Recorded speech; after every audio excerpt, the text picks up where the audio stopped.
Yonna gye musinzire kubanga ate mutulaba ku mikutu gy'amawulire gyonna ku YouTube ne ku ZTV twagala tubabuuzako amakya g'olunaku olwaleero kansubire nti muli bulungi. Eggwanga tetwakeredde mu mawulire malungi okutwaliza awamu. Omwagalwa bw'abangi nadda ku social media ku TikTok, ku YouTube ne ku TV endala zonna Asiya. Olunaku lw'ejjo amawulire gabadde mangi nnyo agoogera ku bulwadde bwe. Twagenze okwebaka nga batutegeezezza nga bwe badde successfully bwe badde amaze okulongoosebwa, however ng'embeera si nnungi. Tugenze okukeera ku makya nze amawulire ngafunye ku ssaawa nga 11, kitegeeza tugenda batumanya obudde obutuufu naye bugenze okukya olunaku olwaleero nga Asiya avudde mu bulamu obw'ensi eno. Twaba tusaasira bannayuganda yonna gye muli abadde bamugoberera yonna gye muwangaalira. Ndi ne family wano tugenda kuba tugabanamu katono nnyo. I believe ennaku ekiseera kya nnaku akaseera ke balimu si kalungi, era tugenda babuuzaako katono nnyo ate babeere nga baddayo.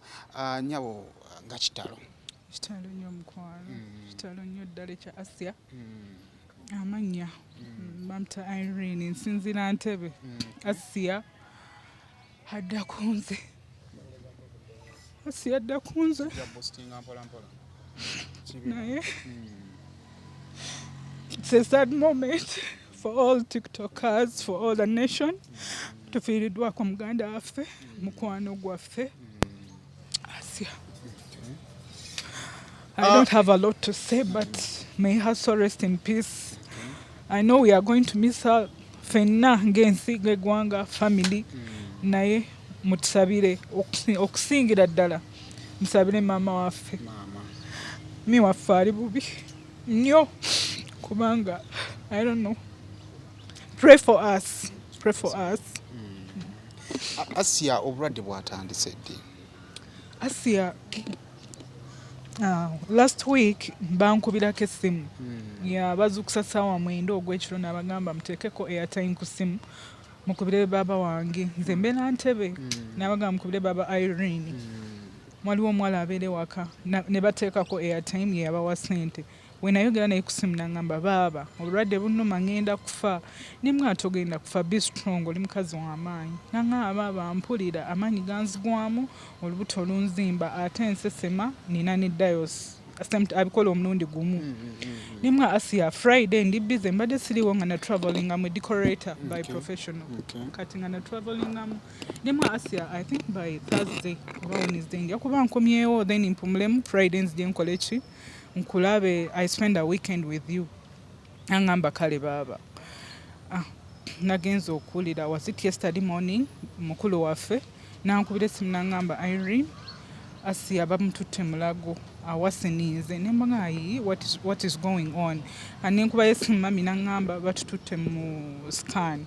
Tugenda mu scan bagenda mukebera ki ekigenda mu maaso ne bamutwala mu scan ne mbabuuza results. I was communicating though I wasn't around. Nembuuza mami what's going on. N'aŋŋamba bagambye ayina ki ayina akatuli ku kyenda ate nga basooka ne bagamba simanyi ate ayina amazzi wansi ku mutima. Ningayi how does that came? Ne bagamba akatuli kali ku ki kali ku kyenda. Kati baganda bange babaddewo ono omuto wange ne mukulu wange ne mami ne mbagamba you suggest what to do kubanga abasawo babadde basazeewo either bateeka ebigundi wabweru ebyenda wabweru ne babitunga ne biwona when they've separated them oba ne bakiteeka munda ne bakola ki ne bakitungawo n'empola ne bagamba nedda suggest nti nno babitungire munda bakitunge then babikewo. Ne tubeera mu kusaba as believers. Asiya abadde mukkiriza nnyo nnyo nnyo nnyo. Ne tusaba the operation went successfully ne twebaza Katonda. Late night nenkubirako sister wange ssaawa 4 nemukubira essimu n'agaana okukwata. Nemukubira essimu nga making up busy omutima ne guŋŋamba Asiya nalabika she's in a bad condition. Nemukubira essimu n'agaana okukwata neŋŋamba then I tried to call my little brother ono muto waffe yasembayo n'agaana okukwata ng'essimu ze teziriiko. Nempumula ssaawa 9 mba nenzukusa okusaba nsabire Asiya. I communicate to them essimu egenza okujja nga Asiya afudde. That was the end of Asiya. That is the end of Asiya. We've lost her. She's no more. May her soul rest in eternal peace. Eyo yembeera kati palisa tugenda kuddako wano bati nfuna ono ejangwa kale eyo yembeera nga bwebadde gye bali ku taata kale sebo nawe gye bali kitalo nnyo amanya bampita Joko Salim ag'emirimu bampita Afiridde nnumiddwa nnyo muganda wange muddako nga gwakuna mami wange yankubidde essimu ssaawa 10 za kwosajjo before coming to the hospital nangamba Asiya abeetaaga nimugamba mami ngenda keera ku makya nnyo nzije ngenda keera nnyo era nabadde neetegeka bwe nti muganda wange omukulu wakuba ntaliiwo nankubira essimu nangamba Asiya okimanyi bamuadmitinze Mulago then nensalawo nemugamba kakati gende Mulago nange nzije kubanga nabadde walako ne waali yansooseeyo nangamba nno bamutute mu scan biki nga tucommunicatinga ne sister wange ono bwe natuuseewo neraliikiridde embeera ya Asiya yabadde ali mu mbeera abadde mbi nnyo ng'ali ku oxygen tebanamuteeka mu operation nga yeeraliikiriza saimo natuuseewo nendowooza nti Asiya afudde ebyaddala naye yabadde akyali abamu bamulanze before nga tannafa nga basinzira ku mbeera gye bamulabye embeera nga mbi before yabaddewo era mwebaza nnyo naye nabaddewo okuva ku ssaawa esooka paka kwesembayo Asiya yanfiiridde mu ngalo bw'ati Asiya yalwaniridde obulamu bwe mukazi yabadde mugumu nnyo nabaddewo saa 2 saa 1 nabaddewo nga omulaba alwana amaanyi mangi kale nenkubirako baaba wange ono naye nakonsultinga abasawo eyo ne bamugamba omulwadde nga yakava mu operation natandika okufightinga ennyo nga alina amaanyi ago. It's very hard for her to survive at the end. Olina ekintu kyonna kyojjukira Asiya atanatwalira mu theatre kyeyayogedde oba kyeyakoze kyo? Asiya ekintu kimu kyokka kyeyabadde asaba ge mazzi ennyonta ng'emutta. So omuntu waba atwalibwa okulongosebwa tebamuwa kyakunywa yadde ekyokulya. Ebadde ennyonta emutta. Kintu ekyo ne mama wange akyakikaaba kati omwana wange obwedda mulimba ndeeta mazzi naye sigaleese.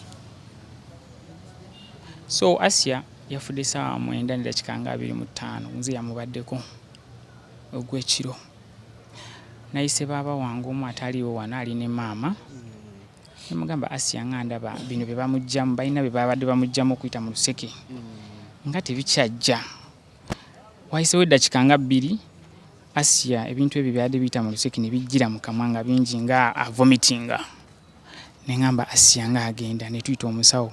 Omusawo n'alyoka amufaako n'amukuba ebikundi mu kifuba nga omanyi abasawo bava ku muntu ng'agezaako okutryinga okuzza obulamu bwa Asiya. Nga Asiya yabadde agenze. Ssaawa 9:25. Asiya badde mumanyi ng'omukazi omugumu alwana era kyova olaba emabega ennyo eyo bw'akaaba olubuto ng'agamba nze mmira panado si panado gwe tumugulira naye ye gwagamba nga bw'omumanyi naye ne tumuleeta magnesium ne tumuleeta biki n'atereera n'omulaba n'agenda n'akola biki n'azannya n'ayogera n'ono n'alwana n'ayomba nga bw'omumanyi. Asiya she is no more right now. Mbeera bwetyo mami katwogeremu katono dakiika 2. Mwenna ye gye muli twongera kubasaasira. Mami gye baleko. Mitono. Bitalo. Kitalo nnyo. Amannya nze Namugabisala. Namugabisala. Mukwano gwo muganda wo? Asiya muganda wange. Muganda wo. Yes. As a sister kiki otayinza kwera alijjole nga ffe buli bwa kamera tunoonya side ye y'essanyu ewa Asiya. Society abantu kiki batalabye ku Asiya kye mumanyi? Asiya abadde outgoing, abadde musanyufu, abadde muntu mulungi generally. I don't have much to say. It's really a dark moment for the entire family. Naye kye tulina okumanya nti it's God who gives and takes. So we have to accept the situation eriwo right now. Naye tusaba kimu Mukama atugumye kuba Asiya tazikawo. It's a big blow. Yeah, That's what I can say. Tulinawo arrangement yonna for now. Kati tukyalinze kuba bamutute for postmortem, so tukyalinze bwe tumugjayo bagenda mutwalako ekamookya for public viewing. Yes, ewaka. Kati we tumaliriza tumutwala Kaliisizo ewa muzeeyi waffe. Ekyalo bakiyita Nakasoga. Lwaleero Tumutwala leero naye tujja kusimbula kawungeezi kuba abantu balina omulabako tetusobola kumala gamutwala. Kati wakuziiga nkya ssaawa 8. N'ebigambo byonna biyinza okuwa abantu the people who accepted Asiya abamuzaamu amaanyi. Ntuusa okwebaza eri abantu bonna abadde baagala Asiya mu lugendo lw'obulamu bwe. Bebale kumwagala, bebale kumusapootinga. Ndowooza byebyo ne balina okukkiriza amazima nti Asiya agenze, Mukama bw'atyo bw'asazeewo, ekiseera kye kituuse, tetulina kyakkola, tulina kukkiriza tho obulumi bungi era bugenda kusigalawo kuba memories they keep on coming. So tulina okukkiriza nti Katonda bw'atyo bw'asazeewo, naye batusabire naddala maama agume ne muzeeyi naffe ffennyini kuba si kyangu. Asiya agendedde mu kaseera k'essuubi, simanyi na kumanya naye Allah amugaziize kabuli ye. Mwenga family nga tumaliriza. How did it feel? Manya abantu abalinganga Asiya ebiseera ebisinga batambulira nnyo kuffe. Ate family okutandika okubanga eringanga etambira ku Asiya mu linnya lya ewaaba Asiya. Ewaaba Asiya. How did it feel as a family? It feels good kuba omuntu yenna okuba n'omuntu nga Asiya bw'abadde and she becomes a public figure. It feels good. Owulira bulungi. Omuntu yenna asobola okifiiringa.